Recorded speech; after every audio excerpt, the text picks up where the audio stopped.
গীতায় লেখা আছে, 1, যখন তুমি কষ্ট আর কটু কথা দুটোই সহ্য করতে শুরু করবে তখন বুঝবে তুমি বাঁচতে শুরু করেছ। 2, যদি ভগবান আপনাকে অনেক বেশি অপেক্ষা করাচ্ছেন তাহলে প্রস্তুত থাকুন, তিনি আপনাকে যা চেয়েছেন তার চেয়ে অনেক বেশি দিতে চলেছেন। 3, জীবন নিয়ে বেশি ভাববেন না, যিনি আপনাকে জীবন দিয়েছেন তিনি কিছু না কিছু ভেবেই দিয়েছেন।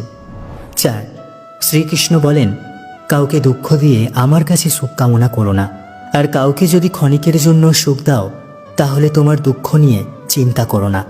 5, মৃত ব্যক্তিকে কাঁদ দেওয়াকে মানুষ যেমন পুণ্য বলে মনে করে, তেমনই জীবিত মানুষের পাশে থাকাকে পুণ্য বলে ভাবতে শুরু করলে জীবন সহজ হয়ে যাবে। 6, আমাদের অকারণে কোনো মানুষের সাথে দেখা হয় না, আমরা কিছু মানুষের থেকে শিক্ষা পাই আর কিছু মানুষের থেকে জ্ঞান পাই। 7, কে কী করছে, কীভাবে করছে এবং কেন করছে তা থেকে যতই দূরে থাকবেন ততই সুখে থাকবেন।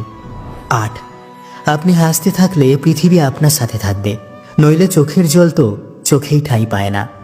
9, যদি কেউ আপনার ভালো কাজকে সন্দেহ করে তাহলে মন খারাপ করবেন না, কারণ সন্দেহ সর্বদা স্বর্ণের বিশুদ্ধতার ওপর করা হয়, কয়লার কালো দাগের উপর নয়।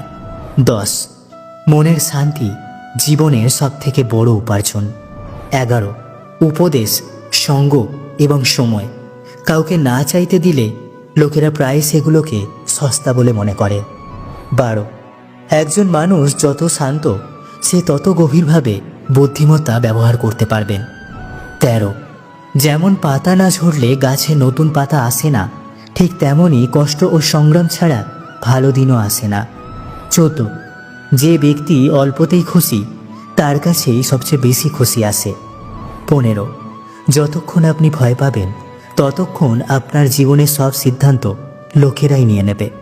16, যারা আপনাকে সময় দেয় তাদের প্রতি সর্বদা আনুগত্য এবং ঋণী হয়ে থাকবেন। 17, জীবনে অহংকার করো না, কারণ ভাগ্য সবসময় বদলায়, যেমনটি আয়না একই থাকে শুধু প্রতিচ্ছবি বদলায়। 18, শান্তিপ্রিয় মানুষ সুখে তাদের জীবন যাপন করে, তাদের উপর জয় বা পরাজয়ের কোনো প্রভাব পড়ে না। 19, শ্রীকৃষ্ণ বলেন, স্বর্গের স্বপ্ন ছেড়ে দিন, নরকের ভয় ছেড়ে দিন, কে জানে কোনটা পাপ কোনটা পুণ্য, শুধু দেখুন নিজের স্বার্থ পূরণের জন্য যেন আপনার দ্বারা কেউ দুঃখ না পায়, বাকি সব প্রকৃতির ওপর ছেড়ে দিন।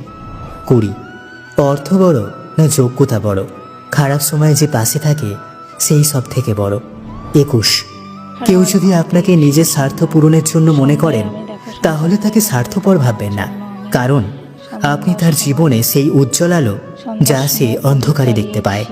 22, সবাইকে নিজের গোপন কথা বলবেন না, কারণ আজ যে আপনার সাথে আছে কাল সে আপনার বিপরীতেও যেতে পারে।